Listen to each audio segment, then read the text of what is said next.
As we kick off 2017, I thought my first direct message of the year should offer up at least one solid prediction for the next 12 months. While 2016 was the year of fake outrage, I suspect that this year will be the year of misdirected anger. Before I get into this misdirected anger, I want to take just a moment and share with you guys how I ended 2016 by taking a digital shutdown for about 10 days, which basically seemed like the perfect way to end such a crazy year.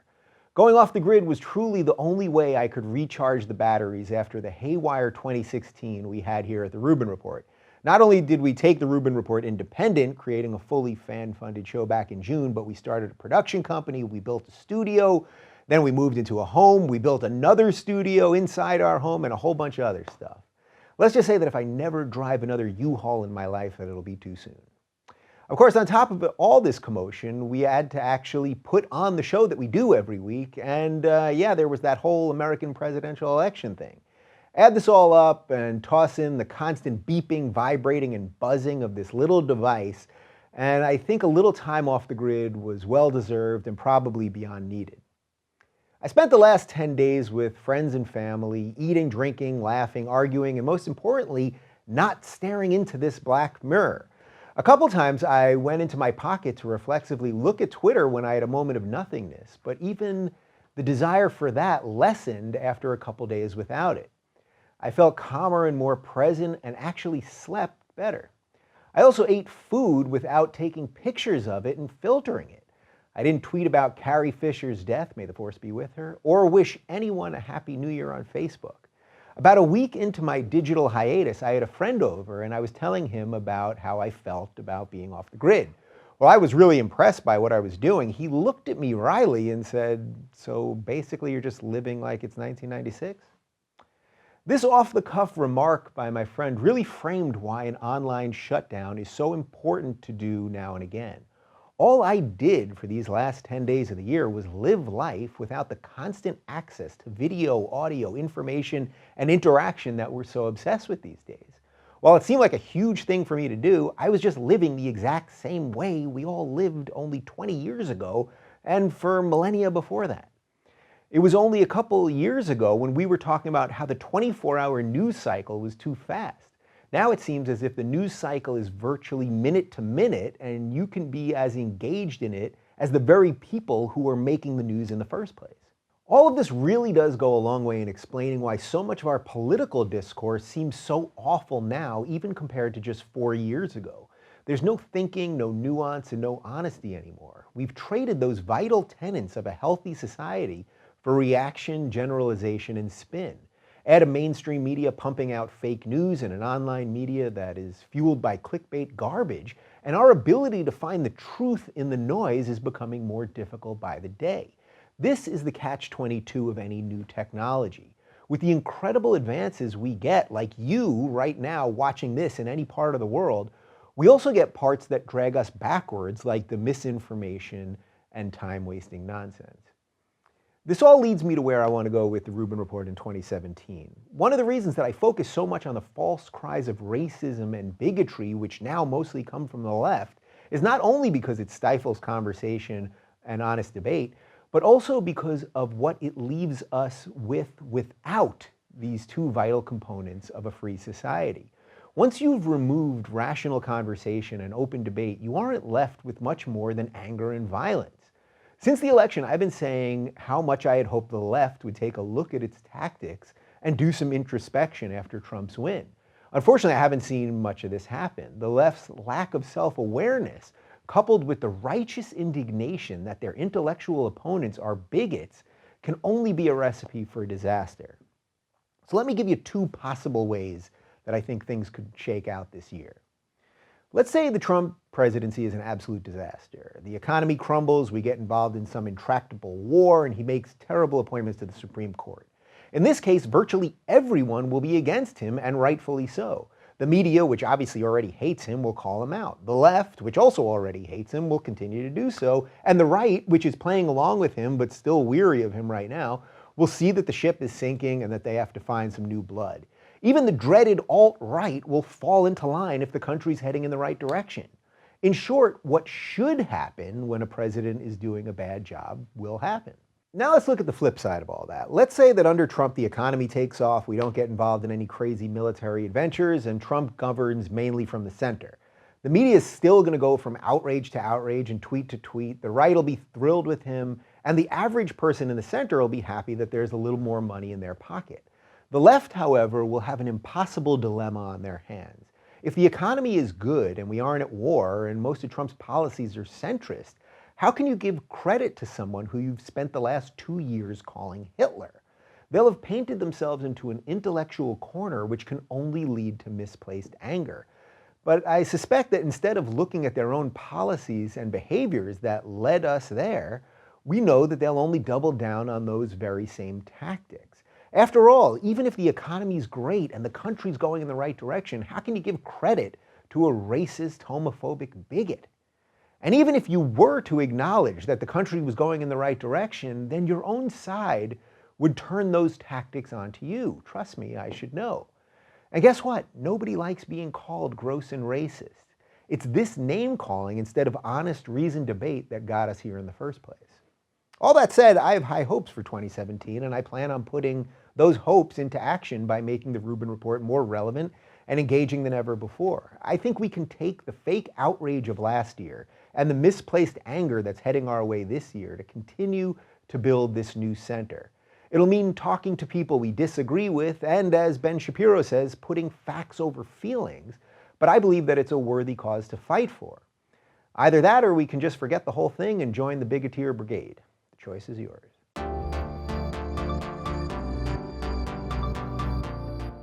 Joining me this week is a mathematician, an economist, and the managing director of Thiel Capital, Eric Weinstein. Welcome to the Rubin Report. Hey, it's great to be here. Thanks, Dave. Economist, mathematician, managing director. These are big words that I'm throwing at you. So is imposter. And imposter. You're not supposed to say that at the beginning. I got over my imposter syndrome by embracing the imposter quality. And in fact, I learned this from Jim Watson, the co-discoverer of the structure of DNA. And he had this brilliant insight, which was, if you're going to do anything big, you are by definition unqualified to do it. And so that just opened up a huge swath of new territory. Oh man, I may have to change my bio on my website after hearing that. There's so much that I want to talk to you about, and we're going to do it in parts because there's a lot between math and economics, and I want to talk public policy with you and politics and all of that stuff. But let's start with the math thing, because I was never good at math. I was not a math science guy. That's why I bring on people to discuss those things. I was always an English social studies guy. What do you have in your brain that the non-math person doesn't have? Well, this is a really interesting question because I also was not good at math. Really? Yeah. And I would say that, in fact, somewhere buried in my tweet stream is the claim that if you didn't major in math, you have no idea whether you're good at it or not good. And what I found was that when things got supposedly more advanced, they actually got simpler because mathematicians started revealing what was powering all of the math that you'd previously learned. And so if you're really good at thinking fundamentally, as I think you are and many people who come on the show are particularly gifted at that particular thing, they would find, in my opinion, that higher level math might actually be easier because it's more honest and it's more complete and there are no gaps and nobody's pulling the wool over your eyes. So when was that moment for you that you went from, I'm not into this or I'm not good at it, to now, oh, now I see this other deeper thing? I went to the University of Pennsylvania in Philadelphia and they had a language requirement. And I tried taking French and I found that I had no ability to complete it. So I figured I wouldn't graduate from college. And as a result, I just said, if the language of the universe is written in mathematics, in particular in differential geometry, it would be crazy if I'm not going to be able to graduate from college not to at least learn the language of reality. And so I just took all upper level math classes. The language of reality, I like that. Is that, do people say that's what math is? Well, to me, you could hope to read classical Arabic or Hebrew or some ancient language to get closer to creation. But for me, I believe that were there a creator, his book is written, or her book, in the language of differential geometry and its consequences. And so that's the way I approached it. And then I found, quite to my surprise, that I was really good at something that I had never previously been good at. Yeah. Was there a specific moment? I mean, do you remember sitting there, pen to paper, that you thought, this is it? Well, there was a terrible course in abstract algebra, which is, algebra always sounds elementary, but it's arbitrarily difficult and interesting. It sounds elementary depending on who you're talking to. Of course. I wasn't, what is that, like our 11th grade? I did not do well. So this is the algebra, let's say, of symmetry, and I was taking a course, and I was infatuated with a young woman, and I found that I didn't show up to class as much as I should, and I did very poorly on a midterm. And my friend who was taking the class told me that the professor had a problem that if you could solve that problem, you could get an A+ in the class and not have to take the final exam. And since I was bombing, I tried my luck at that, and it yielded. Wow. And that was a shock, because I had been a pretty good student to age 10, and then I had a period between 10 and 16 when I went off to college where I was lost because of various learning issues. I was not a standard student. And then this was sort of redemption and regaining this kind of power and ease and love of the beauty of mathematics. Yeah. Is it tough to sort of view the world through the mathematical prism when we live in a time when that seemingly is so not rewarded, when sort of having facts and knowledge and evidence is not rewarded and your brain operates in that space? Well, that's a great question. I think that the weird part about it is, of course, that there is this layer underneath this social layer. So we're talking about politics, and we're talking about entertainment and how many clicks and all these things. But if you look at the technology that's supporting all of this, mathematics and completely rigorous thinking is underpinning the infrastructure. And if you're willing to dig a little bit more deeply, I think that what you find is mathematics and rigorous thinking has never been more important. But the problem is that computers and technology have sort of provided us with what I call a half-silvered mirror effect. So if you sit down at a computer, you are no longer usually programming on it. You're just serving up apps and information. Mm-hmm. But there is a layer underneath or behind this, and that's where people like me are active, providing the very rigorous technical support in order to make the rest of this social reality possible. So do you weep for the state of math in America right now, just the public state of it? Oh, I have a totally different impression. I think we are unbelievable. That's nice to hear. At science and engineering. Yeah. And that what we are actually in is a multi-year, multi-decade conspiracy, effectively, to deny just how good our educational system can be, just how good some of our people are. And this has to do with the economics of staffing the STEM workforce, science and engineering.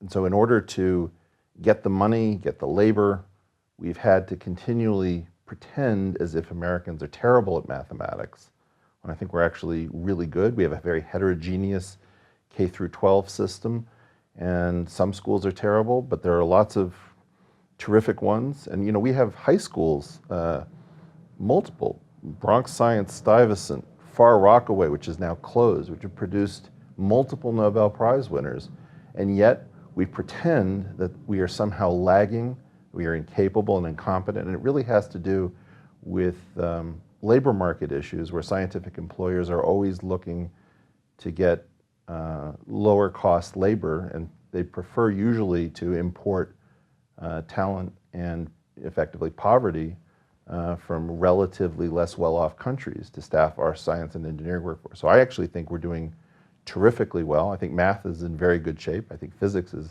theoretical physics, has been having a much harder time of it for the last 40-odd years. So I'm pretty happy with mathematics. That's really interesting. So I never heard of it framed in a labor sense. So you're saying basically that if a kid goes through our school system, is a real genius, great at math, science, et cetera, that the workforce still would look to someone from another country just basically because they could pay them less. Is that? Well, I think there's a big critique, which is that sometime around 1970, the engines of authentic growth within the American economy and the world economy sort of mysteriously started to sputter. And so if you think about post-war, post-World War II, anything that is built on a growth expectation is going to have the characteristic, for example, a law firm where a partner is going to have several associates under them, under him or her, trying to become partners. So while you're growing, that's possible. But when you hit steady state, every one of these institutions with an embedded growth hypothesis becomes a Ponzi scheme. And so the problem is we absorbed this throughout our country, and the universities function just like that law firm, where one professor is hoping to train 20 future professors over a lifetime. Right. And we had about 8% of the country educated post-secondarily after high school before World War II, and then we got up to about 50%. And so that expansion fueled a golden age because you could do all sorts of things with promising people a future while having them contribute their youth into a system. And then when that stopped, between 1970 and 1980, there was a sort of a panic. And then we had to restart as-if growth, fake growth. And you did that by offshoring, you did that by mergers, you did that by playing around with numbers.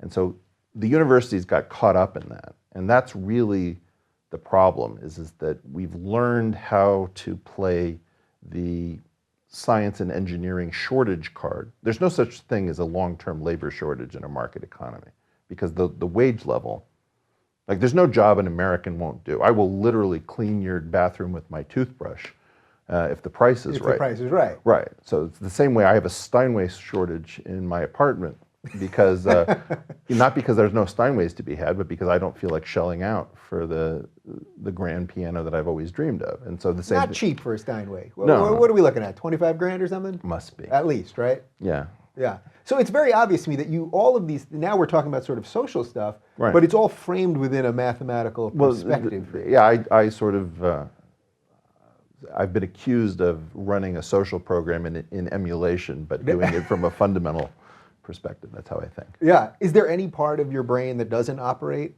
in that way? Oh, yeah. Yeah. Which part? Well, I think that... Well, like love, for example. Sure. Let's go deep. I mean, you're married, you have kids. Right. I mean, do you look at the prospect of love and family and all that through some sort of analytical No. The mind? felt sense is, Yeah. you just feel tingles and shivers, right? And then you can have somebody, like Bob Trivers, who I hope you'll have on the program at some point, actually officiated at my brother's wedding, and he did a beautiful 10-minute story of the evolutionary basis of love, and he did it very respectfully, so that you could see love emerging from the extreme needs for childcare. So you can understand love and its origins in what we would call K-selected species, which have to put a huge amount of care into the offspring. However, that's not how it feels to be in love. And so arbitraging between the analytic and the felt sense is part of what it means to lead and examine life. And I think that it's very strange that people expect you to choose. Yeah, you think people don't do that well? I feel like maybe the choice is the hard part. So people just go to one or the other. So you have a certain amount of people that are just purely driven by the emotion part, and we see a lot of that these days. Or you see a certain amount of people purely driven by the analytical part. I think you see less of them, although obviously plenty of them exist. But that choice is one of the key things there is in life, right? I think it is, and I think that very often the problem is that we don't accept the compartmentalized mind, that I don't want the space of my mind that marvels at my children to be the part of my mind necessarily that thinks about my need to outcompete the neighbors next door with my genes over there. Right, these are separate things and should remain separate. Right, and so that having a partition, I think, is usually really part of sanity. That when the partitions go out, most minds find that the rooms are talking to each other, and you get a lot of sort of crazy interference, and then you have people who are incredible at it. And so our mutual friend Sam Harris, I think, does as good a job of anyone having a decompartmentalized mind, but one which has a sort of grace and humanity about it and this unfailing analytic consistency. So there are a small number of people who can do that game. Yeah. And I'm in a slightly different game. Right. And for those people, it does make it a little harder to act in the public space, right? Because there's a cavalcade of craziness that they're going to have to deal with. I think that the problem when you have a mind that doesn't mirror the construction of sort of the default, the neurotypical mind, you always have to have a shim because you're going to say things that are going to be surprising, shocking, and in particular, one of the things I think you and I are both looking at is there is this mania for telling people what they're really thinking, what's really going on behind the eyes and between the ears. Yeah. And very often, I don't think people do a great job of modeling these more subtle constructions. And so you just get nonsense. You get all of these accusations. You don't understand what love is. Well, there's this thing called the pre-trans fallacy. Are you actually less informed about love because you're talking about its evolutionary basis, or are you actually more sensitive? And does that heighten and deepen the experience? Mm-hmm. You think this need to know everything all the time is sort of a new need? It seems like it's been ramped up in the last couple of years, where there's just so many people. And maybe this is just a function of that we're all connected now and constantly on our phones and all that, but just where there's so many people who are constantly, the way religion used to constantly preach that it had the truth, I feel like now it's either politicians or demagogues or just online personalities, just whatever, that just constantly will tell you they know what's going on, really. And it's like, no, you don't. Nobody knows. Well, this is the whole essence of, do you believe that life is about answers or about struggles? And so, it's funny, we have two people who come from the Rubinchik line, my family, strongest analytic traditions, the Rubinchiks. Yeah.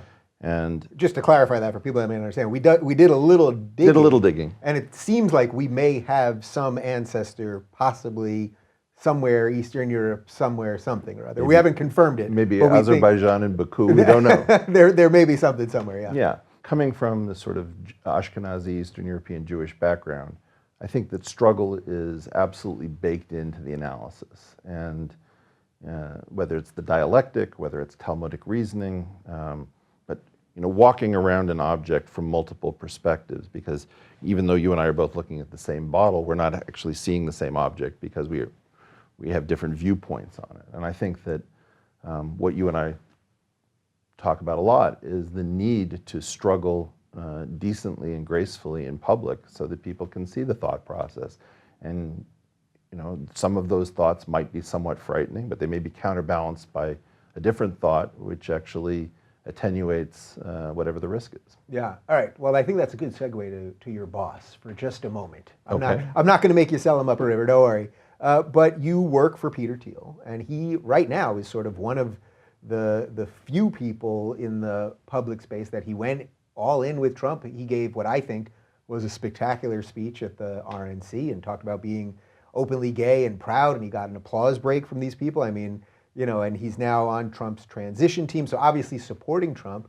You publicly supported Hillary, I think somewhat begrudgingly. I've heard you talk about it a little bit, but you supported Hillary. That must have been an interesting spot to be in as a public person and an intellectual, really going against your boss's very public decision. If I can sort of unweave that frame a little bit. Go nuts, yeah. Fix that for me. I didn't see Peter as necessarily going all in on Trump. I saw him as seeing novel opportunities, seeing some really great things. I think I saw some really great things in Trump, in Bernie, in Hillary. And I saw very dangerous things, or things that I didn't know how to interpret in all of these candidates. And so I can't speak for Peter, but I think that Peter and I spent almost no time between us in anything testy or unpleasant or awkward. This, for people who don't really know Peter personally, the media portrayal of Peter is just incredible. There's certain topics that attract fake news. Peter Thiel and string theory are two topics. We're going to get into both of those a little bit more. But it's remarkable to me that this is a guy who I probably felt that I was 90% aligned with on most every topic. And so I think that part of the problem is that we have this idea of you're a Hillary supporter. Well, I couldn't have been more upset about Hillary as a candidate. And what really scared me about Trump wasn't particularly some of the terrible comments or the sense that he was this incredibly divisive figure, because I actually didn't believe that he was speaking literally. I think that what I saw was that we had built this cognitive prison where it was very difficult to break out of it without somebody calling you a bigot, an idiot, a traitor. Right? There's just this incredible language and this head of steam, so that if you try to think in a way that is not compatible with the New York Times or CNN or Fox even, that you're immediately swatted down as if you're a eugenicist and a Nazi. Right. And so that Gordian knot with which we've been tying people, I have been trying to carefully untie, and I've been in a losing battle because the New York Times can tie the knot faster than I can untie it.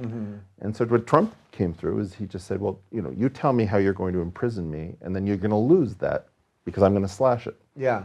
And I think that Peter intuited that the worst fears about Trump were probably not going to be realized. What are the odds that a guy who's lived a full life in New York City, is secretly a Klansman? It just doesn't make any sense. Right. And so what Trump did was he trolled the hell out of the country, and what we will find out now how much of that was real. But all signs are that he wasn't taking it very seriously. Right, which that may say something very perverse or painful about the state of the country, but understanding it is a key part of how you move forward, right? Like, I still see people, I think you just laid it out pretty much exactly how I think it is, whether we want it to be or not. And I still see people railing against the same, doing the same things that led us here. So they get outraged over the tweet, and they're still using all the racist language and all the homophobic language and all this. And it's like, I still see people saying, well, Trump's a homophobe.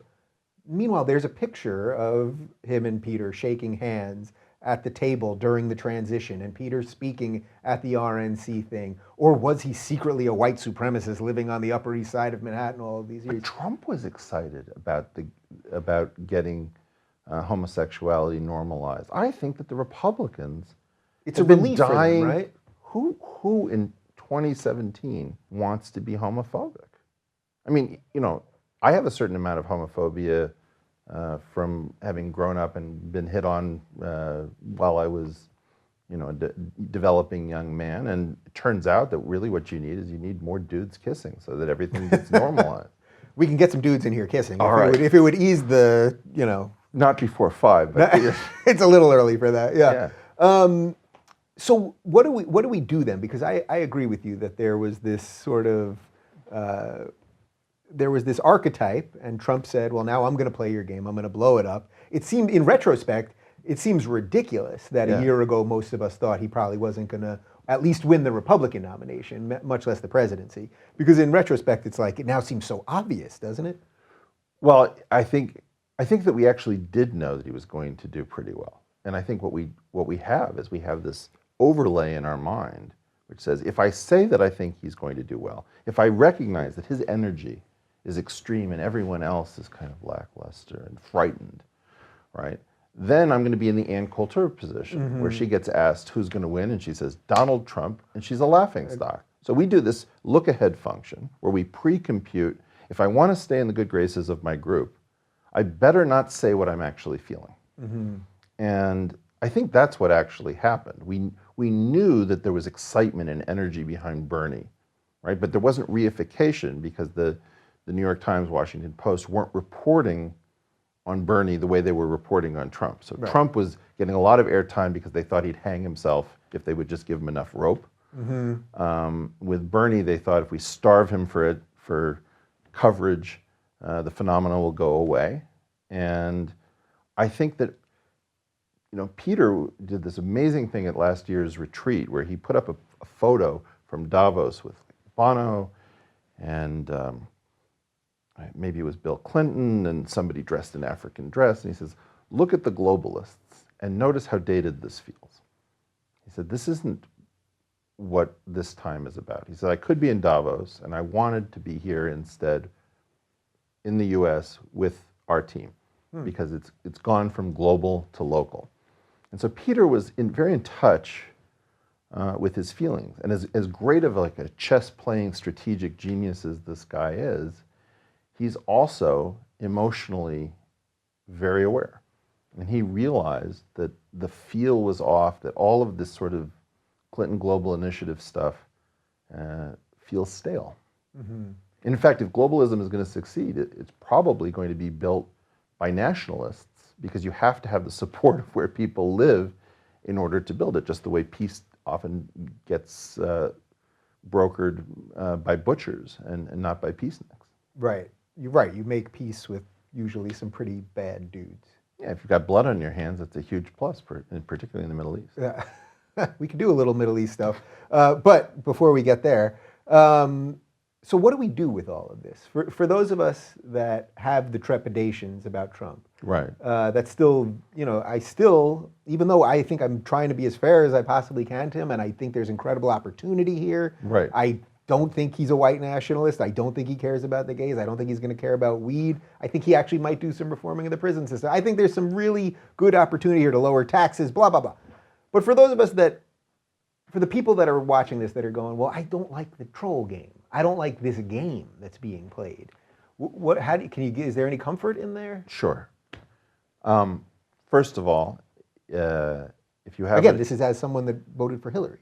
Yes. And I'm asking you for the comfort. Well, but I've been predicting, I looked at a 2011 essay that I wrote on professional wrestling about kayfabe, which is the system of deceptions, and first order, second order, tertiary, quaternary deceptions take place in wrestling. Mm-hmm. Trump is very aware of professional wrestling, not as cheap entertainment, but as deep human psychology. How many layers of deception and self-deception, a lie within a lie, a story, persuasion, et cetera. And this is why somebody like Scott Adams was able to recognize Trump's genius, and Michael Moore was in touch with this. Trump is a next level player. And the problem is that if you're used to thinking that someone is speaking literally to you, which I think in general most of us would be shocked at how little speech is actually literal. Yeah. Even Obama, right? I mean, sure. I mean, my son and I were driving to his school, and Obama was talking about gun control. My son didn't recognize the voice. He said, I don't know who this is, but I hate him. And I said, really, that's a very strong emotion. What do you mean? He said, well, I don't disagree with what he's saying. He says, but I can't stand how coercive his language is. He's pushing me to the conclusions that I would have come to naturally.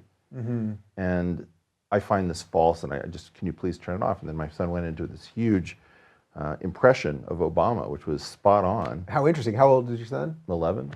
Wow, that's wild. It's interesting because I saw a little of that very early on with Obama, that he used the word notion a lot whenever he was describing his opponent's ideas. The notion that the notion that the economy could work this way, or the notion. And I always thought it was such an interesting wordplay, because when you say that something's just a notion, you're basically saying that ridiculous thing that person keeps saying. So it's like it's not allowing you to come to your conclusion, it's tipping you off before you've even gotten to where you're supposed to be. And I love the study of language and shading. So you have this content layer. At the moment, we're in this crazy narrative over fake news, where fake news is supposed to be limited to things that are just made up and untrue.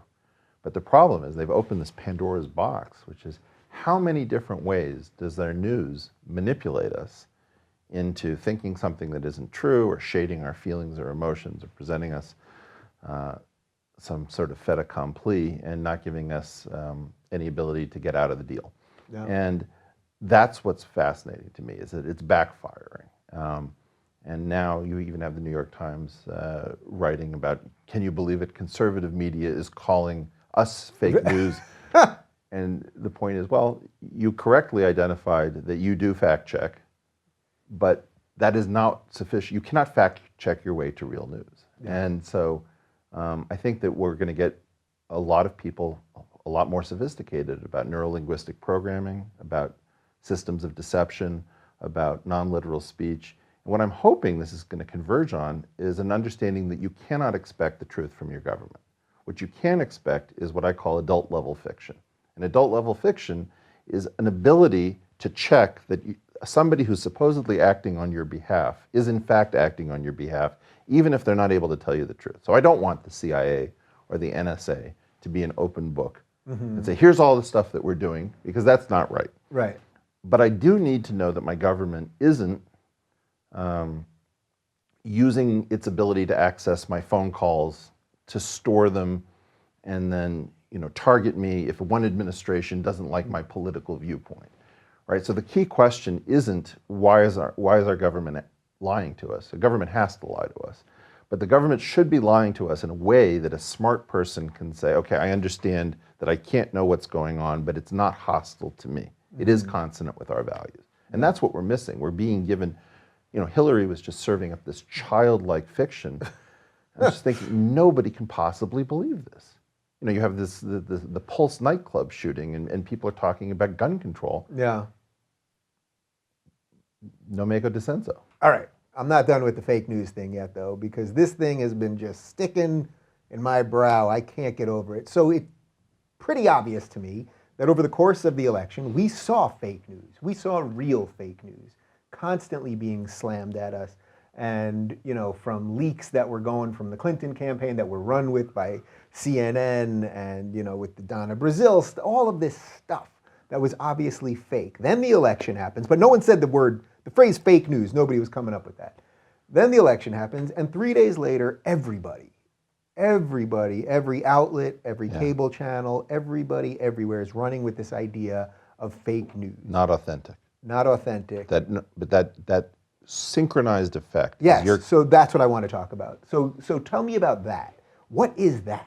We don't know. When suddenly everyone across the board starts doing the same thing. So this is a skill that we have to get very good at. What conspiracy theorists do that gives them a bad name is that they fill in the details. We don't know what caused this inauthentic thing. We don't know if it was a decision inside of the deep state, if it was the newspapers getting together with the parties and saying we have a credibility crisis.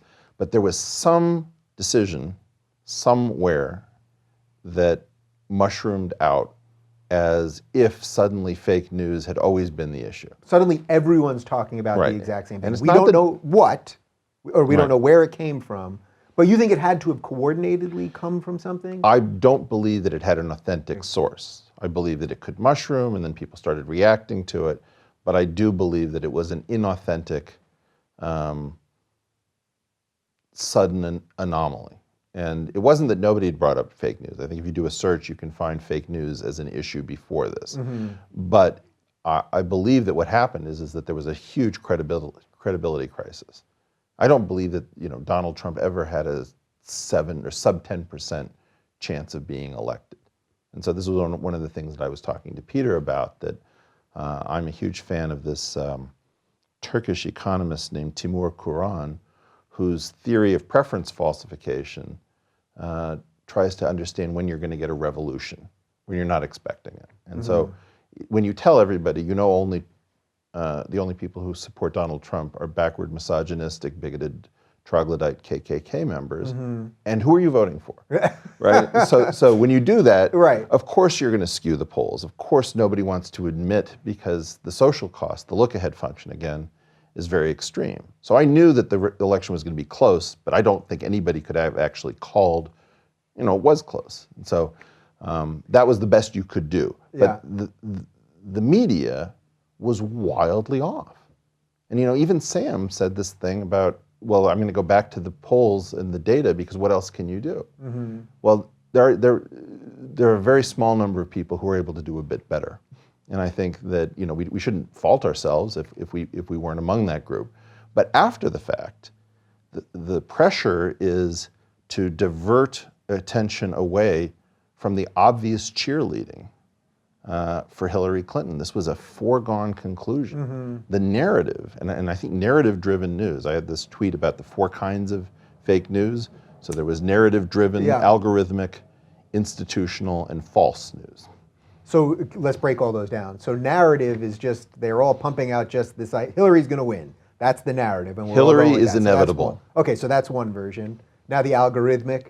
Algorithmic means that I no longer have my news in the same form that you do, because we're both getting it off of Twitter, off of Facebook, and those things are pointing us maybe to the traditional articles, but it's being curated and rearranged algorithmically. Just by how we've clicked in the past and what we've liked and all that. So now we're getting our news literally catered to us. Right, but how does Facebook figure out, for example, what should go at above the fold, the analog of the first story you see when you log in? Well, usually that's somebody's getting married or the birth of a child. And, Facebook is very good at recognizing what should be in that position. Sure. But when it comes to news stories, the key question is, what does their algorithm tell them to put in front of our eyeballs? And so you can fake the world, if you'd like, by de-emphasizing. It's the analog of what would have previously been called burying the lead, so that it's 12 stories deep in your feed when you're already starting to feel a little fatigued and you're just scrolling through. Right. So wait, let's go to the other two, and then Sure. I'll follow up on the algorithm. So we've got narrative-driven news, we've done algorithmic news, and then there's institutional news, where if you happen to be Harvard or the Institute for Advanced Study or the Brookings Institution, you can sort of release what you claim to be objective fact, and you're given this extremely courteous reception. Right. And very often that news isn't really news, it's just some construct that somebody's decided that they're going to suppress some findings and accentuate others and filter reality, and then do it from some perspective where it's very difficult to disagree with MIT, on a topic of some technical basis. Right. And then you have fake news of the type that all of these other institutions would like us to synonymize with everything else. Right, right. And so that is just, somebody's making something up, and it could be in the Kremlin, it could be some teenager yucking it up, coming up with a hoax. But they can't they're not going to be able to keep fake news to just things that don't fact check. Yeah. Well, that's the interesting thing, is that, so wherever this started, because, as I quote Carl Sagan every week on this show, extraordinary claims require extraordinary evidence. So I don't go to the conspiracy part. We don't know where it started. Right. So I'm with you on that. But something happened where everyone starts talking about this thing. And what I thought was interesting was how they were pinning so much of it on Breitbart. Now, Breitbart, I don't actually click Breitbart that often. Now and again, someone sends me something or I see it on my Twitter feed. I don't even follow Breitbart. But what I thought really was, what they're upset is that they lost control here. And all Breitbart is doing is the same thing that they've all been doing. Breitbart's just skewing things a little more either to the right or to Trump, really it's not really to the right, it's really to Trumpism, versus what you've all been doing to the left. You've all been doing this for so long, now you see something coming along and getting clicks, and now of course you have to say it's fake. But they weren't even doing anything different. Well, this is the issue: is you want monopoly power over fake news. And right. So what You're okay with fake news as long as it's the it's our fake news. We're faking it in a fact-checked way. Yeah. Well, you're faking it by doing something that we don't know how to control. And I also think it's quite possible that we were being readied for a change in the algorithms. That in essence, Google and Facebook, and again, I'm here speaking just as myself, not as a representative of my company, but I don't know what the relationship is between the intelligence services and these giant tech companies. They obviously have to have a relationship. Now the question is there any agreement that we're going to bury certain kinds of news sources using the algorithms so that you can't actually understand how your world is presented? Is the algorithm open, or is the algorithm effectively, we'll tell you, don't call us, we'll call you?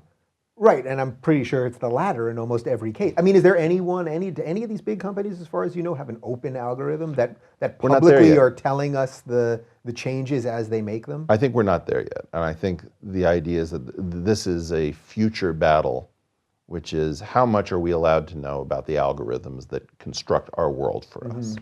For people that don't get any of this, and even when you say algorithm, I think it confuses people at a certain degree. What is the reason for an algorithm as opposed to just the raw information constantly? Meaning, why does Facebook do it? Is it purely, at the end of the day, because of money for them? You know what I mean? Like they have to give preference to certain things because they need certain things to get clicks. Like, why not just remove the algorithm from the equation? Everyone's got their feeds. If you remove the algorithm, you're still left with an algorithm. Something has to be first, right? Something has to be at the top of your feed. Right, but where you just did it by time, let's say. Okay, so then the idea is, hey, I just had a baby and you didn't say anything positive. Well, I didn't see it. Right, so we want an algorithm, I guess, is your point. We need some sort of unifying principle to And you this may chaos. have something you can click to say, just give me the time order of the stories by timestamp. But the odds that you're going to use that are going to go down if it doesn't actually match what you want to do. So if there were a high trust environment, which I don't think there is at the moment, you would want your world curated as intelligently as possible for you. Right. But of course, how much are you paying for your Facebook subscription?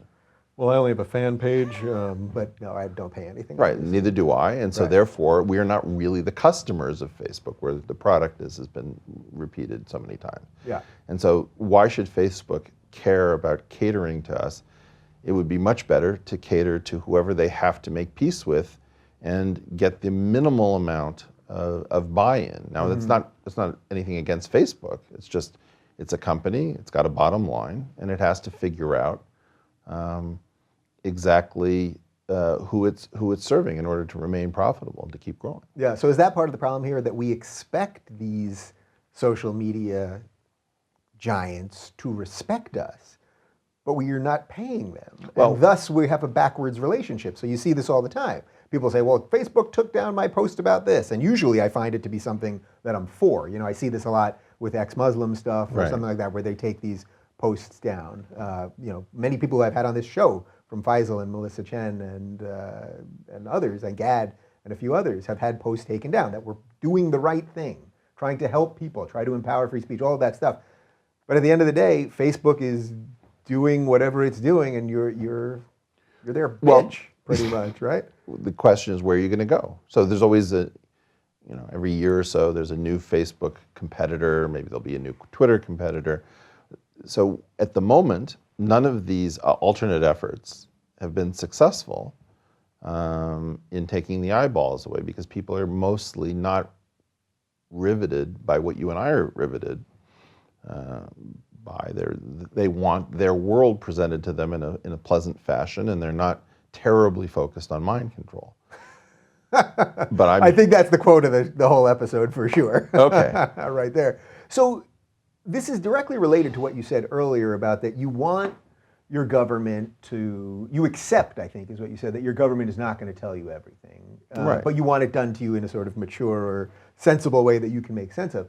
But when you take now social media companies and Twitter and all that, and you take the relationships that they have with the government that you just referenced, now we're starting to get into some other stuff, right? Because where is the honesty there? How do we even know who to go to pilfer some honesty out of that? Well, I think that this has to do with, are you getting a fiction that befits your level of sophistication? So, the princess cannot necessarily feel the pea when something is wrong. Maybe it's a pea, maybe it's a golf ball, maybe it's a watermelon. So she doesn't usually have that kind of acuity, but many of us can tell something is wrong in my news.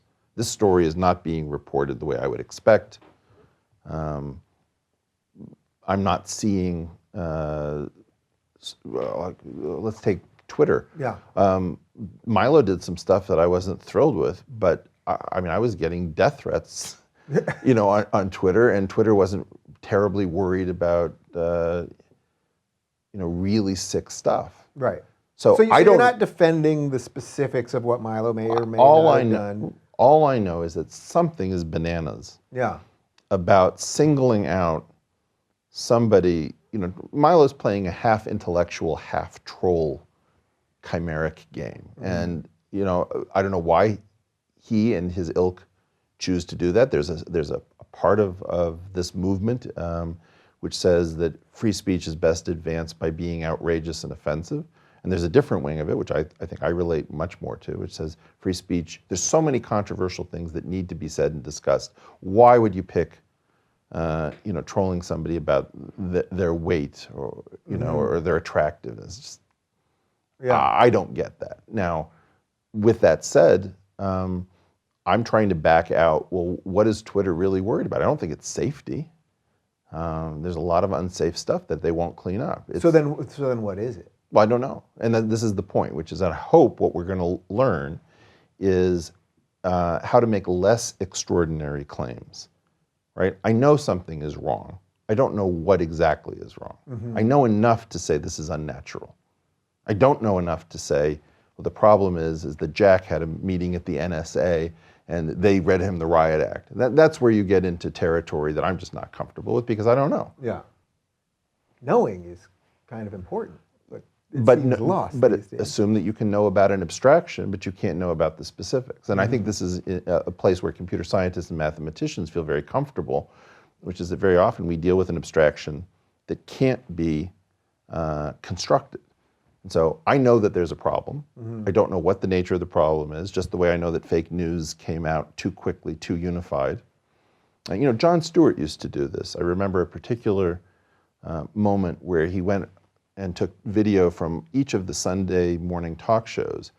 And there were like 10 Republicans, and each of them used the phrase, I think he's running away from the top of the ticket. He seems to be running away from the top of the ticket. He might be running away from the top of the ticket. Yeah. And when you hear the same weird phrase 10 times out of 10 mouths, you don't need to know exactly that there was a talking points memo, that it came out from this email address, was broadcast to these people, and that they fanned out and then use perseveration by just repeating and repeating to make something as if true. But it's enough to know something is artificial. So I think it's really important that we all get very good at saying, I can tell that this is artificial and I don't know what caused it. So basically what you're saying is we're in the matrix here, and a few of us are kind of starting to see a little bit of the code shaking out because it's kind of, it got fat on itself, I guess. We were watching a magic performance that has been performed every 4 years since 1980 at least, which is when I sort of have my first adult memories of politics.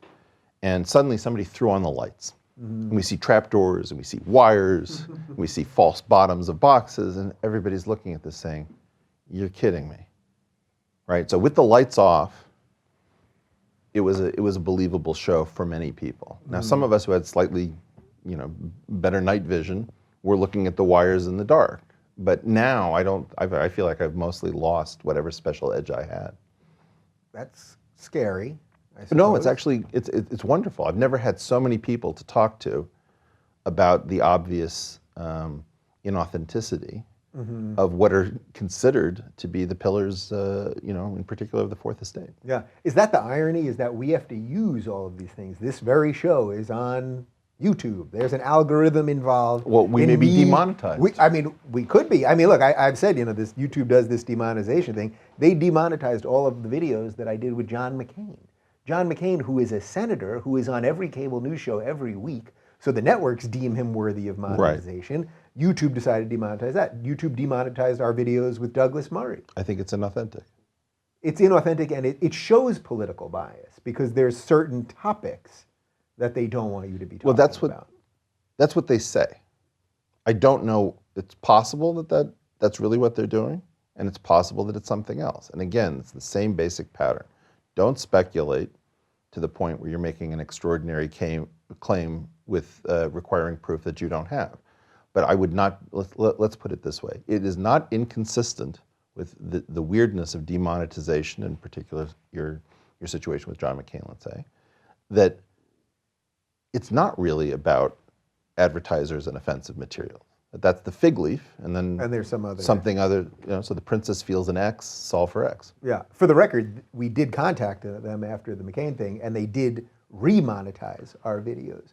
So that, to me, shows either a fault in the algorithm or a fault in... Where they're driving your costs, Yeah. where the idea is that you can't afford to do that repeatedly with every single video. Yeah, right, because we can't put the manpower in we don't know. to check that. Well, what do you think about that also, that there's a level of censorship that's a newer level, I think, which isn't that you can't say these things, because there's virtually nothing that right now we can't say. I certainly would let you say whatever you want to say, and people know my policy. I let my guests hang themselves, so feel free. Is that what I'm doing? Maybe you've done it already and you don't even know. Right.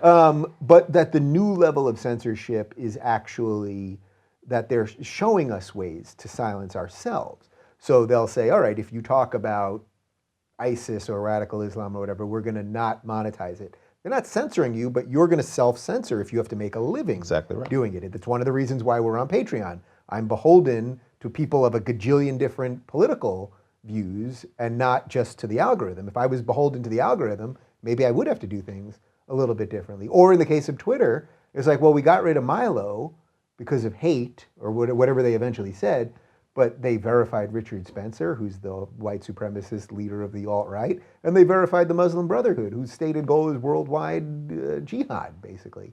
So there's some odd thing that none of us can grasp here. Right, and I'm just going one extra step beyond that, which is I think a lot of this is some kind of decision-making that is not adult-level fiction. I believe that I think you've said it beautifully. Censorship, if it has to be done with the heavy hand of the state or through the fascia that binds media to universities to government, is going to be very inefficient relative to self-censorship. So the key thing that has been relied upon is that you are always looking at self-neutralization. You're going to take yourself off the chessboard if you attempt to lead an authentic life, if you attempt to observe things that you're supposed to not be observing. And as long as you're willing to not have an income and be called every dirty name in the book and put your personal relationships at risk, of course, it's a free country. Yeah.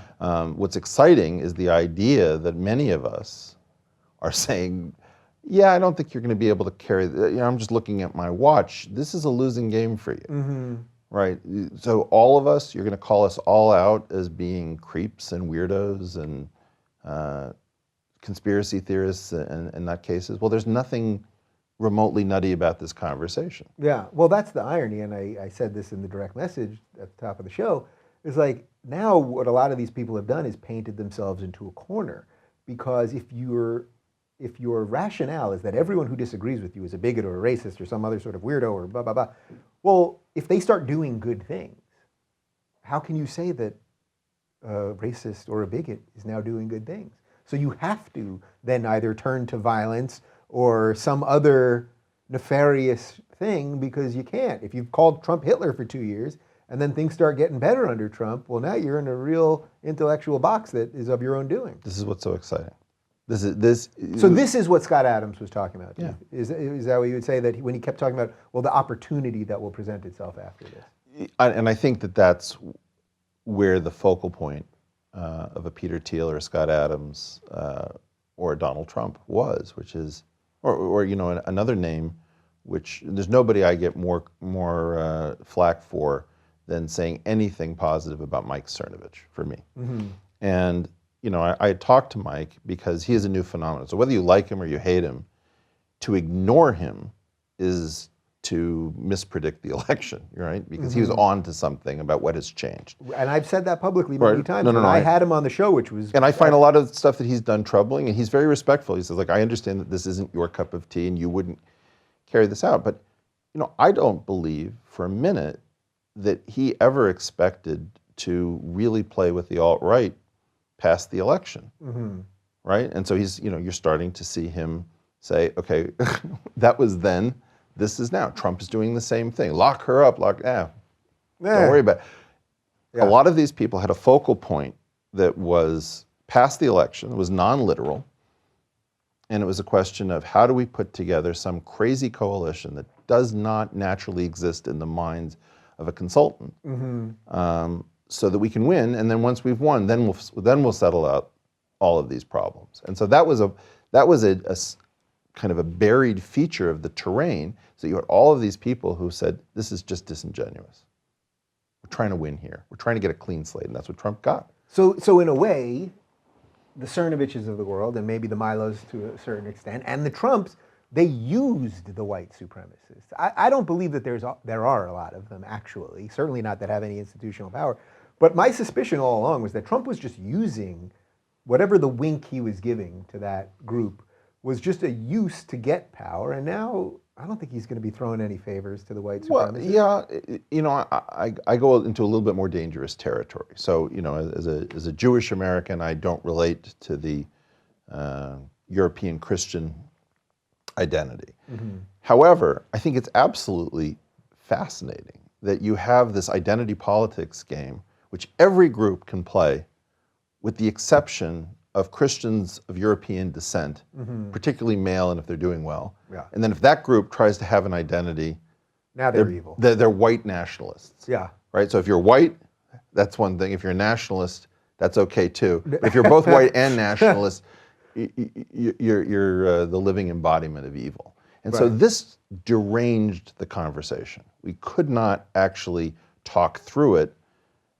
because, in particular, the left was very focused on the idea that identity politics is compensatory for the wrongdoings of one particular group. Mm-hmm. And then there was this like ordering, as you say, about the victim Olympics. Yeah, the oppression Olympics. The oppression Olympics. Yeah. And that is part of our problem, which is I'm not particularly threatened by somebody who says I come from a European tradition.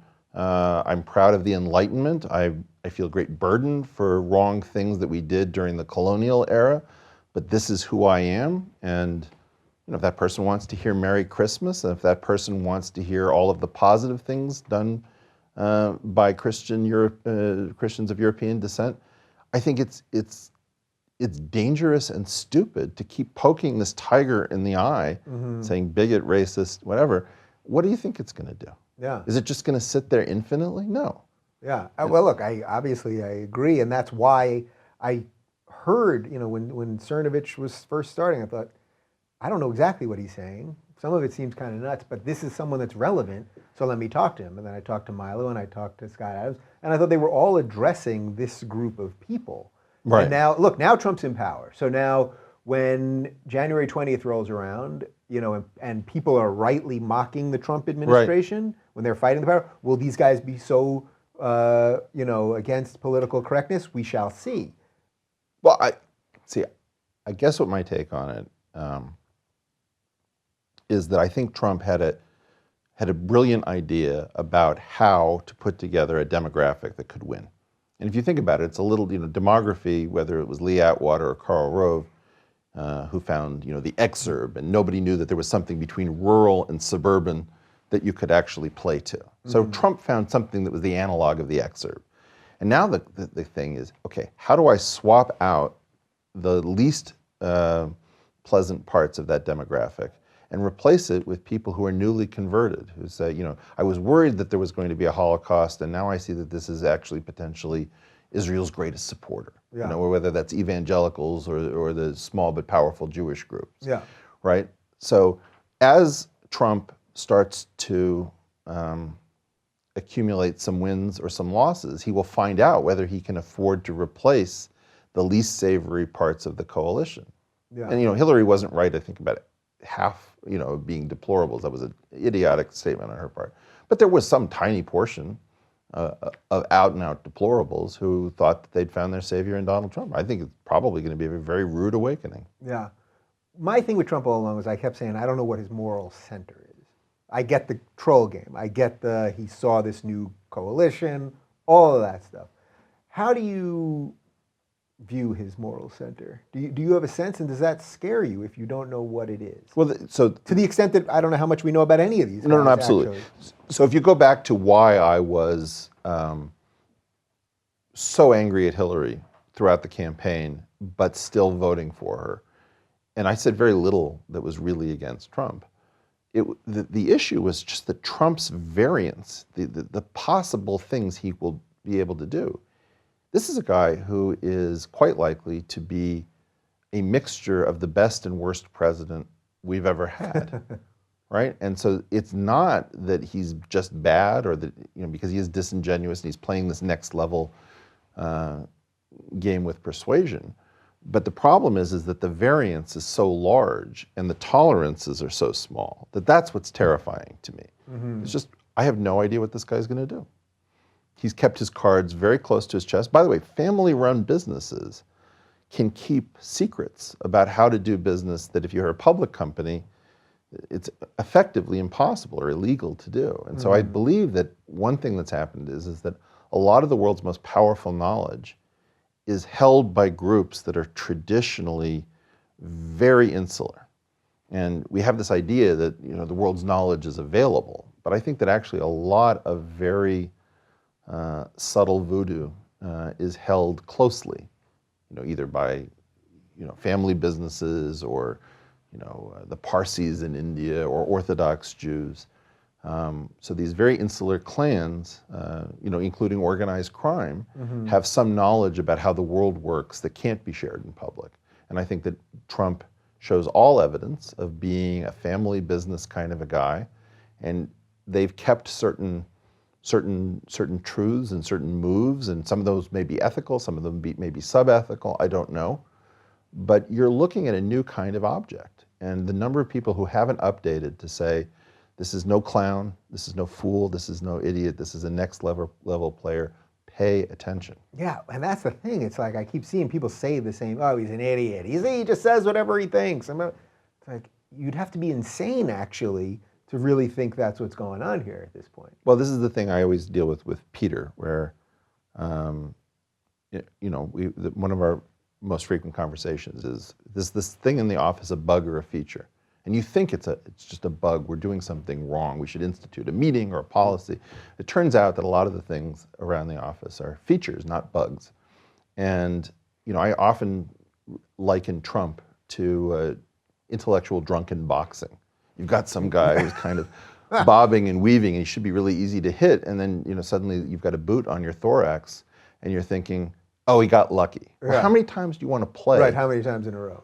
I think we are over an hour in. We're going to keep going here. I have not looked at these once, which I always say is the sign of a good interview. But I have to look at them because I want to talk some math stuff that's probably going to go over my head. And some of these phrases, by the way, are spectacular. Let's start with the E8 and Tits Freudenthal magic square. Wow. I Googled that. Okay. Tits Freudenthal. Very funny to me. Very strange. Yeah. I was in math for a long time. Nobody ever made the obvious joke. Ever. And it's all male group. I swear to God. What does that say about math people and humor? That we can be trusted. Apparently. Yeah. No, all right. So I want to knock out just a couple just interesting mathematical theories and some other stuff. And I have a few here. Let's start there because I want to impart some of this because, as I said at the top, this is not my department knowing about this kind of stuff. So what in God's name is the E8 and Tits Freudenthal magic square? You're already looking around because you want an example of something. So you have these origami. Very symmetrical origami shapes. Yeah, my grandma made them. So this is living in 3 dimensions, and we would call its symmetries a group. And the problem is that there are very strange isolated sets of symmetries that don't act in 3 dimensions, but act in very high dimensions. So 52, 133, the largest of these strange objects is called E8, and it acts in 248 dimensions. So it's like the monolith in 2001. It shows up. We have no knowledge of why it's there. The average human being has never worried about it because they don't know it exists. We have no idea what it's symmetrizing because it only seems to symmetrize itself. And the Tits Freudenthal magic square is this collection of symmetries that are generated by some procedure, and it's almost as if it's a message from pure design, from pure order, and nobody knows what it means. And so this is something that we should be worrying about. This is like, if I were running the NSF, I would say, why are we not putting money into these 4 very strange objects called F4, E6, E7, and E8 to try to figure out what they are telling us? We know that they're at the center of mathematics, and, and at another level, they're like the platypuses to mammals. They're so different and so strange that we have effectively no understanding of them. Yeah. This is going to maybe sound like a stupid question, but so this is understood purely at a theoretical level, or this is understood at a literal level? Like this idea has been We proven? can construct them okay. That's what I'm asking. mathematically, but we Yeah. can't fit them But we in can't. here. Yeah. So we can't build I can't build you a model. Right. And we don't know. All indications are that these should be absolutely central to mathematics and maybe even to physics. You know, a friend of ours, also a rival, who lives in Maui, has built a theory of everything around this object E8. We know that the symmetries of our universe seem to generate all 4 of the fundamental forces. And so symmetries and physics are closely intertwined. Now the question is, does physics somehow come out from these very strange objects? So do you start with the most complicated, simple objects of a type, and then try to recover our world? Or do you try instead to start with an extremely simple object and have the complexity of our world emerge? And so these are, you know, I've taken that route, Right. trying to think about physics, but these are things that people should at least know exist, and with your viewer base, hopefully a couple of kids are going to Google these things and say, holy crap, and spend the rest of their life trying to bring it home for us. Or they're going to go, man, Dave's looking at him like he has no freaking clue what he's saying. Right Nobody now. does. Yeah. You're in the same boat as I am. I mean, all I can picture as you're talking about this, I can understand what you're saying in a certain sense, but I am picturing the monolith from 2001. So it's the idea of something that is packed with itself or something. Something that is so and that's the pure perfect everything. and strange and with no, it doesn't come with an instruction manual, right? We can prove that it's there. Yeah. You know, so for example, Plato had these 5 solids, the Platonic solids. Turns out that in dimension 4, all of them have an analog, but there's a new one that had never been thought of and wasn't understood until the 1800s that it existed mathematically, called the 24 cell. So these are these puzzles where, you know, if you were a religious-minded person, you might think that these are messages from a creator that have not been decoded. And if you're a different sort of person, you think, well, these are undoubtedly structural elements that have not been tied together with the major themes of mathematics. So probably they unlock something amazing. And if you were Indiana Jones, you would try to find them, but you wouldn't necessarily That's beautiful. I hadn't thought of that. believe in them. Right. But I think he kind of believed in a lot of this stuff. Yeah, and so that's one of the things is that it takes a certain level of confidence to say, I'm going to pursue this because there's no indication, you know, what are you going to get from the monolith? Is it going to make better toast or, you know? Right. Or do you become one with the universe? Or Nobody you go to understands the last Shangri-La, exactly. You just end up in a bed as an old man and somewhere beyond the sirens of Titan. Yeah. You mentioned the theory of everything, which was a movie last year, but also is beyond just the movie. What the hell is the theory of everything? It's the source code. Whatever you and I are talking in something that I, referencing the Matrix, call the construct. And the construct isn't some fake computer program. It's the geometric underpinnings of what we would call quantum field theory and the theory of gravity. And these 2 theories are known to be flawed in some sense. And so they're not complete. And yet there's no way that we currently have of having a single graceful and elegant theory that particularizes to both of these. That is what obsesses me, which is we are the artificial intelligence that lives inside of this differential geometric construct. And our job is to figure out what is our own source code. So we sort of did this at one level with, let's say, DNA, or the theory of selection from Darwin. So humans have been trying to figure out progressively, okay, what is this place? Where are we having this conversation with the Rubin Report? Right. Right? And the idea... You mean it's not just LA, it might be deeper than that? Yeah, it could. It's deeper. Yeah, it could be Simi Valley, you don't know. Yeah. But I think that what it is it's the greatest puzzle ever. This is the main story. Can we understand each level of our source code right down to the machine code? Do you think we can actually get there? Well, that's an awkward question because I think that I'm gambling that I've broken through something which could put me pretty close. So let's talk about that thing. All right. This was about 3 years ago? 3.5. Well, I said about 3. Yeah. I know you're a mathematician. That's to be very precise. So can you explain what you did about 3 years ago that flipped some of Einstein's stuff? Sure. So when I was a young guy, I watched string theory start to bubble up. In 1984, there was a discovery, and there was a lot of desperation because for about 10 years, theoretical physics had been stalled. And I looked at string theory and I said, this is fascinating, it's really interesting, and it doesn't feel right. And I bet the whole field is going to go down this path. Yeah. At least give me string theory 101 just for... String theory 101 says that your concept of the world is not a theory of waves built on idealized little balls, but instead you imagine some sort of rubber band-like geometric structures, and then you build waves in some sense on top of that rather than on point particles.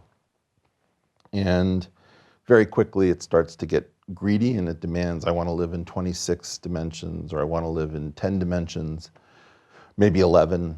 I want to have these supersymmetric aspects, which has to do with a symmetry between force and matter. And the problem is that it feels intellectually like a check-kiting scheme where you're constantly repairing something, but you're opening up a new can of worms. And I don't think that's solvent at the moment, that nobody's figured out how to get this game to close and to rejoin what we think of as experimentally verified physics. So I think I was early saying this is madness, and I went into mathematics in order to avoid what I saw as like the tulip bubble of string theory. Huh. And so what I believed was that actually the hardest thing is to unthink Einstein, because Einstein laid the groundwork. When we talk about string theory, we still think about space and time as space-time. Mm-hmm.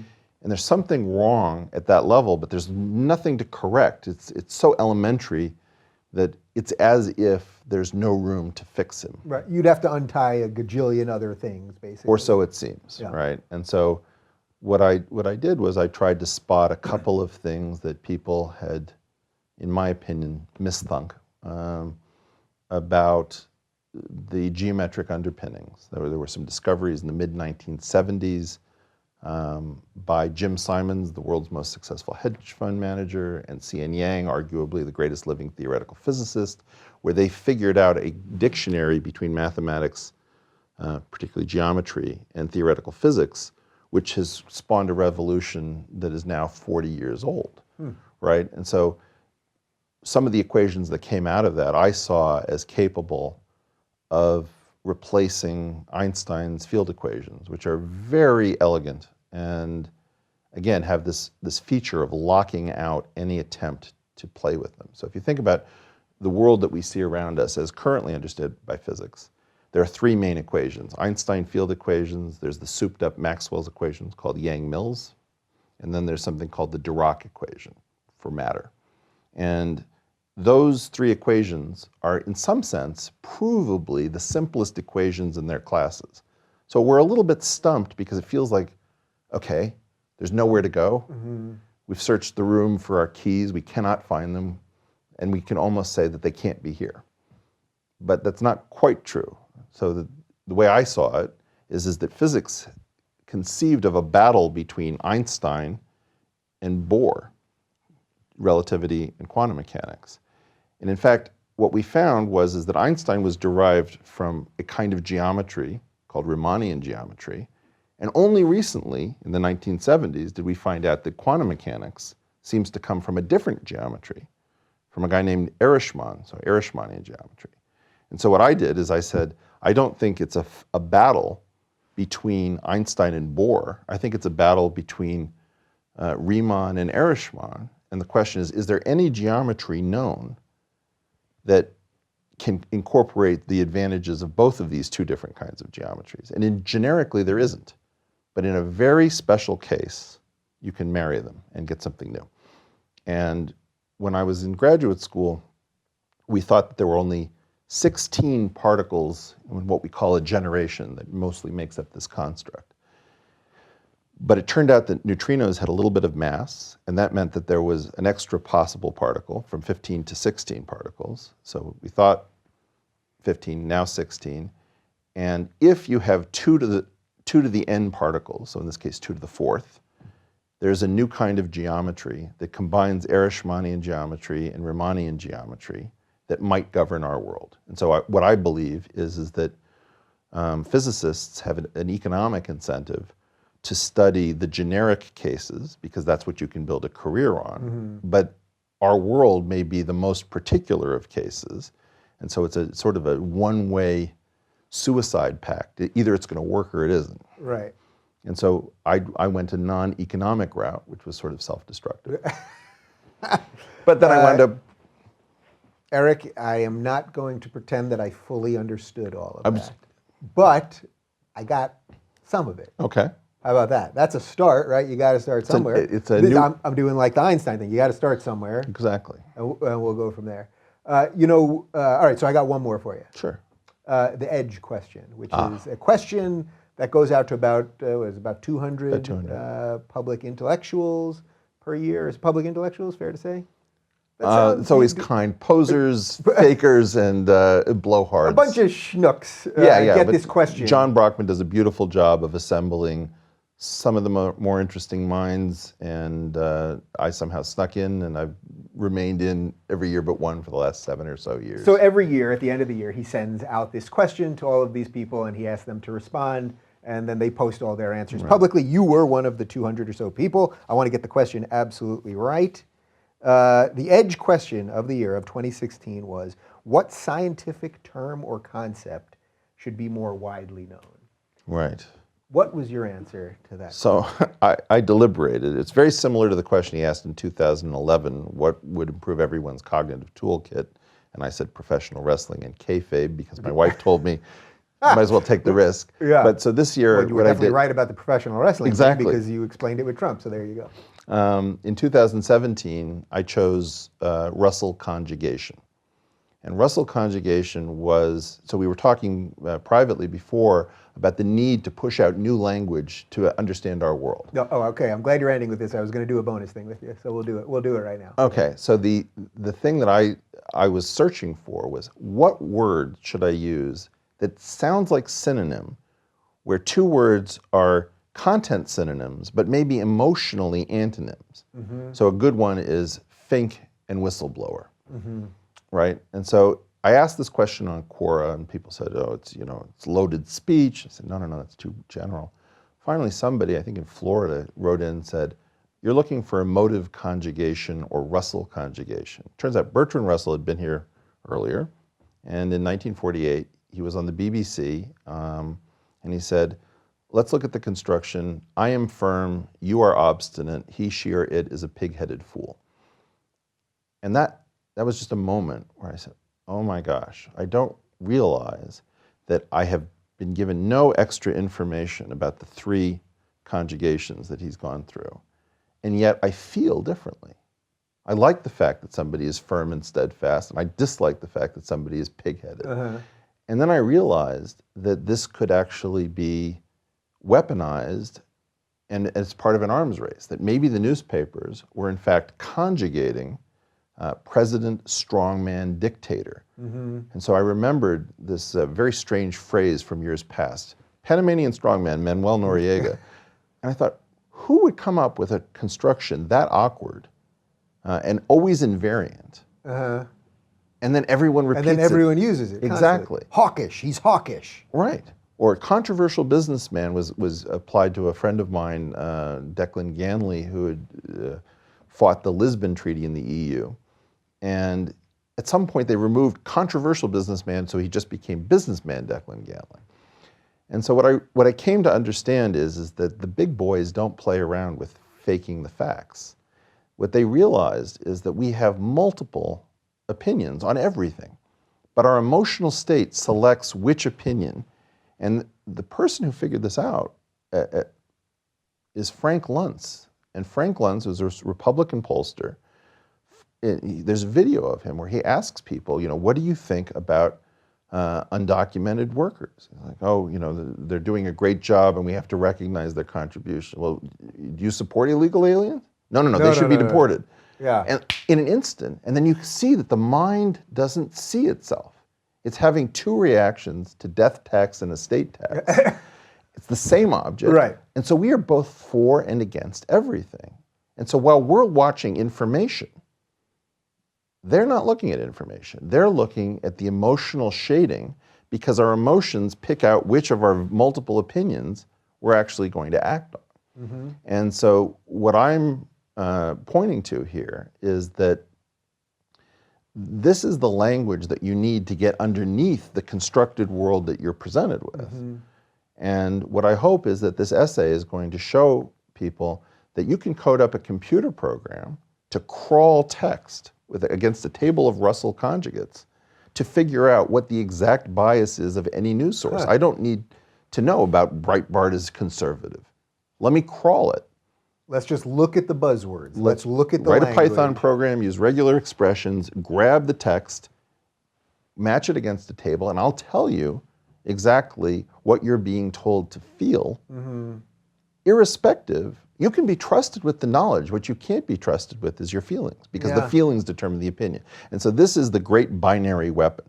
The information superhighway had very little effect relative to what we were expecting, because it needs the second emotional component. There's no emotional superhighway to go next to it.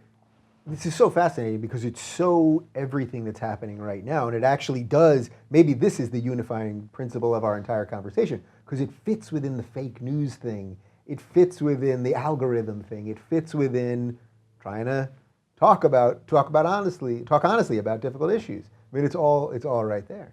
Well, think about it like this. If you're going to trust somebody like a physician to put you under and operate on you, you want to have a lot of previous discussions so that you feel that person is aligned with you.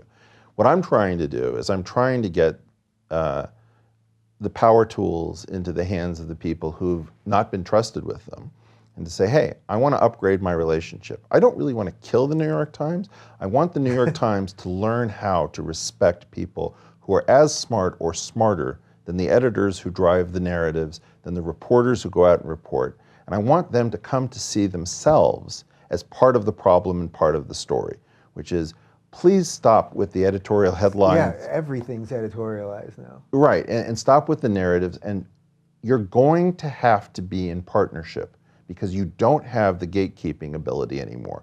And previously, we democratized information, but we kept turning to the New York Times. Please tell me how to feel.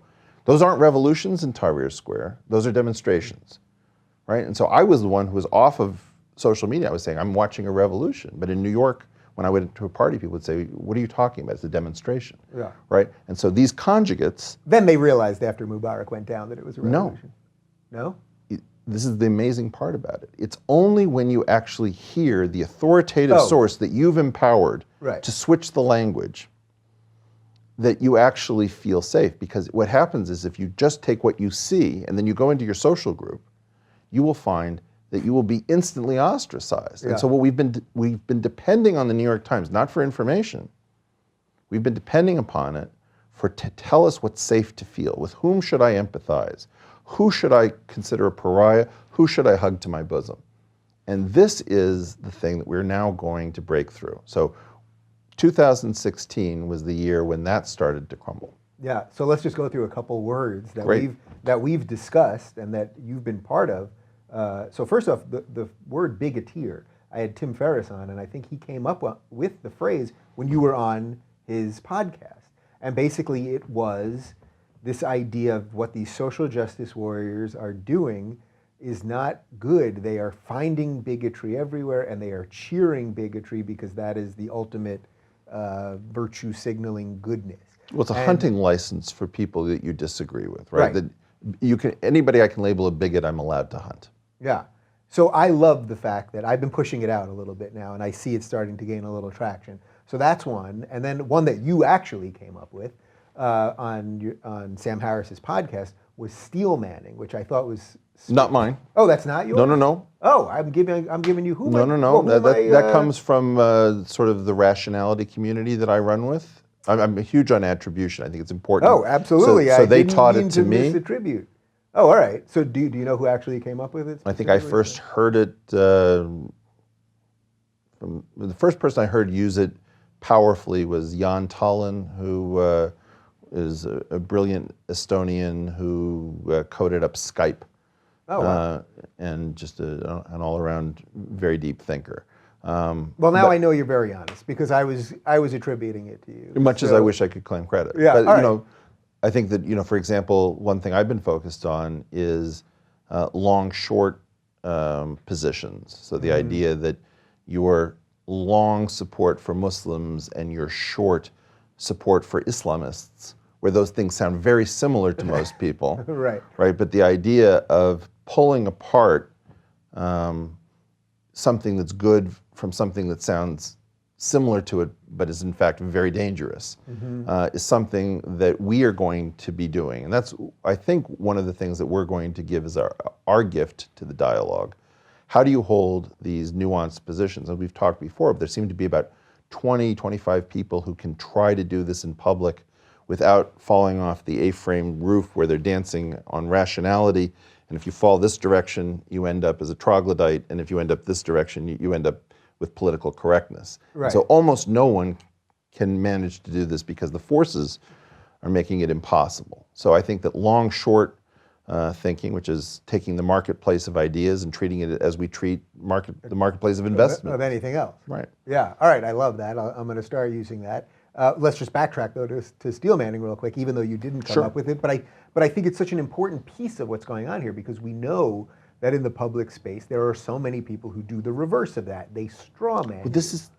And steel manning is basically laying out your opposition's ideas in the clearest, most concise ways so that you can attack them properly, right? I mean, that's the idea. You are steel manning their position so that you can then disassemble it fairly and honestly, as opposed to what we see so many people doing these days, which is making up a person's position and then attacking the non-position. Right. So I talk about liberal clairvoyance, where a lot of the left believes that if you state even a little bit of your position, oh, I know why you hold that position, because you secretly dislike this and you're for that terrible thing. And so in this idiom, one of the things is that I look at very smart people. I think Glenn Greenwald is a very smart guy. I like a lot of stuff that he's done. I think Reza Aslan could be very impressive. And what happens with these folks is that they strawman repeatedly, and they try to find the most powerful argument for their readership. And you look at Sam, and Sam, whatever you think his faults may be, is frequently trying to steel man somebody who is strawmanning his position. And that is the sine qua non of, that's the ante to get into the higher level conversations. And I know I'm going to take a tremendous amount of guff on Twitter for that, but that's what I'm signed up for, because I believe that fundamentally it's not just about attacking your opponent's position. Sometimes I'll steel man somebody's position. I'll say, you know what, I don't think they had the best version of that, but now that I see what they may be saying, maybe I'm even moved. And I think that it's really important to sort of extend that as a courtesy and as a grace. Well, what do you do, though, when that courtesy is not extended back to you repeatedly? So without getting into Glenn and Reza, who I think most of my audience knows their bad intentions. I mean, I could even think of other examples where just in the last couple of days, you know, I saw Judd Apatow and Sarah Silverman. Both of them I really like. Judd's from the same town as me. We went to the same high school. I like both of their work. I saw them tweeting about how Simon & Schuster should get rid of Milo's book. Now, these are people who were comedians that are supposed to be getting to the edge and crossing it and being Right. edgy and all of this stuff. And I tweeted at them and I said, I have Milo coming on in a couple of weeks. I'd love to have you guys sit down. We'll have a conversation. I didn't mean it as a debate. I'm not attacking. I like Milo. I like Judd. I like Sarah. All this stuff. Now, they didn't respond to me, and I suspect that they won't respond to me. But that does make our job as people willing to extend the fig leaf a little more. The fig leaf? Is it a fig leaf that people extend? I would say olive branch. Well, the olive branch. The fig leaf, that's something else. But yeah, I was going with the fig leaf for some reason. But for those of us that are willing to extend that, willing to have those conversations, willing to do the intellectual work to make the world better, if it's not handed back to you, and I'm giving a bit of a stretch with my position on the two of them. Maybe they've responded to me while we're talking right now. But it does make our work a little bit harder, right? Well, let's try to steelman their position, which is a sign of good faith. I think that in part we haven't pushed out the language. We haven't pushed out the toolkit. And as a result, everybody is fumbling around with language that was barely adequate in the 1980s. It totally doesn't make sense now. And I'm not positive that all of these people will stay where they are. I think that it's quite possible that when we stop focusing just on the intellectual, and of course I'm guilty of intellectualizing everything, but we start to come more into contact with our own humanity and pushing out some of the empathy and emotion. When I was on Sam's podcast, for example, he started talking about the beauty of the poetry of Rumi and the call to prayer as being one of the most beautiful songs, that one hears all the time in the Middle East, which is central to Islam. Yeah, it's pretty horrible, I think. I've been the call to prayer. Yeah, it's pretty. I'm extremely moved by it. Yeah, I heard you say that. I thought it's pretty obnoxious in the middle of the day 4 times and all this. It's just annoying. We had a different reaction. I lived in Jerusalem for a couple of years, but what I find is that when we show that we are empathic, that we understand, Reza's in a tough spot. And that's hard for me to say because I really don't like the way he savages. But he's in a tough spot. And, Glenn Greenwald probably thinks at some level that he's doing the right thing. And I'm pretty unhappy with the biasedness of some of those arguments, but I find that when I extend a certain amount of I muster any grace I can to listen and to not react, once people feel a level of security in the conversation, they say, I can climb down from these battle positions. I thought you were saying this, and so I had to make this move. Mm-hmm. I don't think you're going to get everybody that way, but I think part of what the problem is that we have to be more willing to be emotionally vulnerable, which not the easiest thing for a middle-aged, hard-charging, male, but I'm trying, and I'm trying to do it on Twitter, and I'm finding that I'm able to say things that are quite difficult with, so far, a minimal amount of blowback, in part by just being slower on the draw, not thinking about these as enemies, thinking that we are in some confused state and that it's the language and the impoverished nature of the language that's keeping us trapped here. Mm-hmm. So I'm up for a good fight if I'm really looking at the enemy, but some of these people, like you were saying about Sarah Silverman, right? She's making some bad calls, in my opinion, and I just think the world of some of the comedy and the insight and the decency and the bravery. So something has gone wrong, and I think it's up to us, in part, not to fight it out, but to try to figure out, well, what went wrong logically? Yeah. Well, that's exactly why I even phrased the tweet in a specific way where I didn't say debate, I said conversation, because I wouldn't make it a debate. I think at the end of the day, Milo and Judd and Sarah could all sit down and actually be okay. I really do, even if they don't agree on every political this or that. Well, this is one of the reasons that I was so excited to come here, because I forget what the original title of Casablanca was, but it's like Everybody Comes to Rick's or something like that. And I feel like, strangely, this particular home studio is the crossroads of this new emerging sensibility, which is that you have a lot of people on, some of whom should be, allied, some of whom should be antagonistic. And what you're doing is you're providing a substrate where it is safe to hash some of these things out. Now, people are going to interpret what's going on here very differently. Oh my God, he had Milo and Cernovich. He's gone completely crazy, alt-right, right-wing. Yeah. But I don't think that's what's happening. I think that what's happening is that the world is going to wake up to the fact that we're having an inauthentic conversation, and this is the germ of a new way of being, which dovetails with older ways of being that have been lost. You might say that this very room is the tits Frudenthal of the thing. You might say that. I can't get away with it. I might say it because I don't know what the hell I'm talking about. There you go. Well, it's been a pleasure talking to you, of course. And I got a whole bunch more here, but we'll do this again. How about that? Love to. All right. Thanks for having us. On that note, you can check out more of Eric's work. Oh, you know what we'll do? We'll put his answer to the Edge question. We're going to link to it right down below. And can I pimp out your website? You said it was a throwback, so I don't want to pimp out something. I think we'll, maybe my Twitter feed or... He's on the Twitter. It's just at Eric Weinstein, right? At Eric R. Weinstein. At Eric R. Weinstein. And thanks for watching. We'll do it again next week.